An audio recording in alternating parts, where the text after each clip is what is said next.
Good evening, ladies and gentlemen.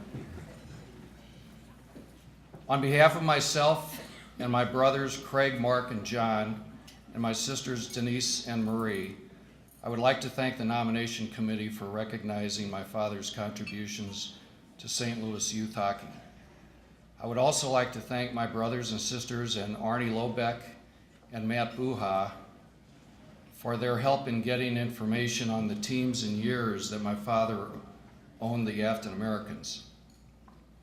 Since Craig, Mark, and I were out of the house and on our own, by the time Dad got involved with the Afton organization, my brother John was in the middle of it all and played several seasons on the American Junior B team that Dad owned, from the 75-76 season through the 81-82 season. And because Dad still had some clout in the organization, in 1984, my son Pierre IV was allowed to play on the Rolling Ridge Roaches mini mite team as a 3-year-old. While the LaBarge family sincerely appreciates the fact that our father is being inducted into the Hall of Fame as a builder, I was surprised that he was not being inducted as a coach, since he was the only undefeated coach in the history of the Junior B League. Let me refresh everyone's memory on that statistic. It was February 1980, after Dad and Arnie Lobeck decided to make a coaching change on December 23rd of 1979 and asked Matt Buha to temporarily step in and coach the team.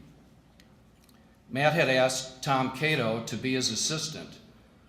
So on a Wednesday in the following February, Tom had told Matt that he had to go out of town for a business interview and would miss the game that Friday night.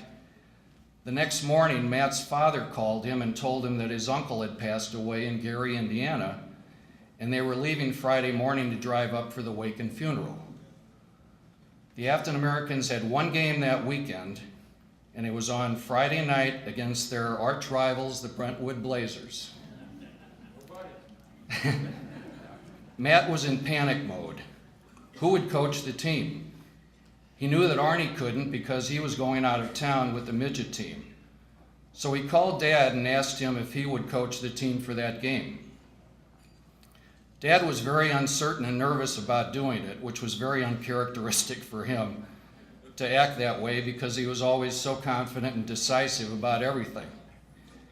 But he agreed, and Matt met with him and gave him the lineup card for the game and went over a few things with him. Dad looked at Matt and asked, "What do I do after the game starts?" And Matt looked at him and said, "Mr. LaBarge, you'll figure it out."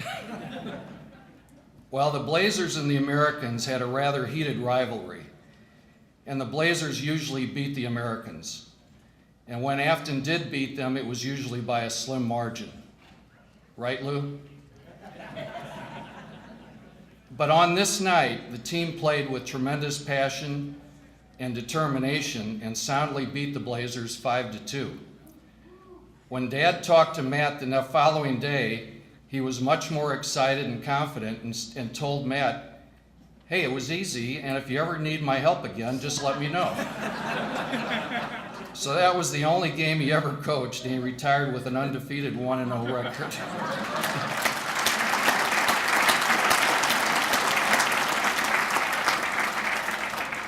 It's probably safe to say that Dad became involved with youth hockey because his son John was playing. He had always been a huge supporter of the Blues since their inception in the NHL in 1967. We all loved to go to the Blues games, especially on Saturday nights when everyone dressed up. And Dad loved to go and have dinner at the Goaltenders Club before the game and maybe a drink or two after the game to let the crowds clear out.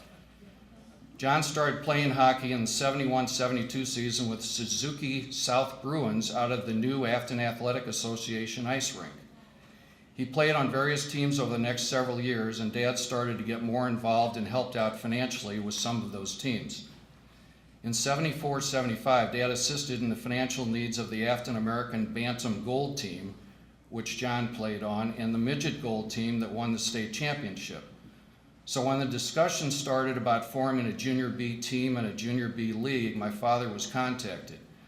When Bill Murray put Arnie Lobeck in touch with Dad, Arnie told him what he thought it would take to buy equipment and everything else needed to support the team. Dad would never question the costs and would give Arnie a check for whatever they needed. And in 1977, the African Americans won the St. Louis Metro Junior B League and were invited to participate in the Junior B National Tournament in Tatawa, New Jersey. It was the second time that the St. Louis team had played in the tournament. Lou Struckman's Blazers team was the first. Dad paid all the expenses for that trip because it was the chance of a lifetime for all those kids, and he didn't want any of them to miss this opportunity. Several people have said that the African Americans were the class team of that first St. Louis Metro Junior B League. They were the only team that had team bags and had a van to carry the equipment to road games. Dad also helped out a number of players who could not afford it with some expenses when he was the owner. He was also very visible to the players and enjoyed talking to them before and after games and practices. He wanted to show the players and coaches that he was interested and involved with the team and was not just the person who wrote the check. And by taking this hands-on approach, he wanted to show any team that they played that the African Americans were a class organization. And I think this was very important to him. As I said in the beginning, Dad owned the African Americans from the 75 through 81-82 season. And at the time, he was the longest financial contributor/owner of any junior team. And even after he stepped down as the owner, he continued to help the team for several more years. And as Steve said, his Junior B Americans were the first team to wear the now familiar African American colors and logo shield. So I know that if he were here tonight, he would be very proud and humbled to be named as an inductee into the St. Louis Amateur Hockey Hall of Fame. Thank you very much.